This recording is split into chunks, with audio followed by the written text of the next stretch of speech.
Hello guys, we are back with our next lecture. In this lecture, let us go through the next question. So this question belongs to GATE CSC 2012.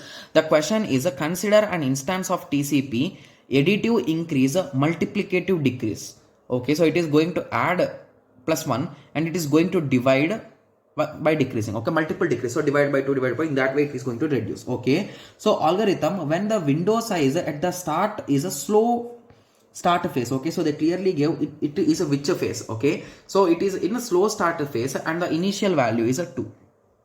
Okay, okay, and the threshold at the start is a 8 mss. So basically until 8 you can go continuously like into 2. Okay, so assume that the timeout occur during the 5th transmission.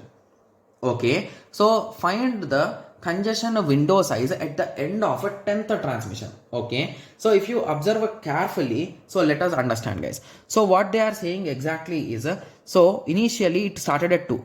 So after 1 unit of time it will go up to 4. After 2 units of time it will go up to 8.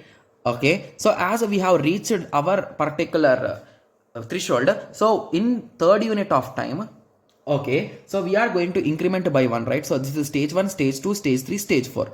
Okay, so they clearly told that at stage 5, so basically it will go again to 10, and at stage 5 the issue has been occurred, right? Yes, so means indirectly it will drop from a 10 to 1, right? Yes, and the threshold will be 10 by 2, that is equals to 5.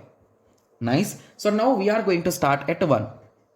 Okay, so you will move to 2, you will move to 4, you will move to, you cannot move to 8 because our threshold is 5. So you will move to 5, then you will move to 6, then you will move to 7 in this way, right? Yes. So they are asking find the congestion window at the end of the 10th transmission. So 1, 2, 3, 4, 5, 6, 7, 8, 9, 10. They are asking after 10th transmission, right? Yes. So at 10th it is a 6. So after 10th it will be 7, right? Yes.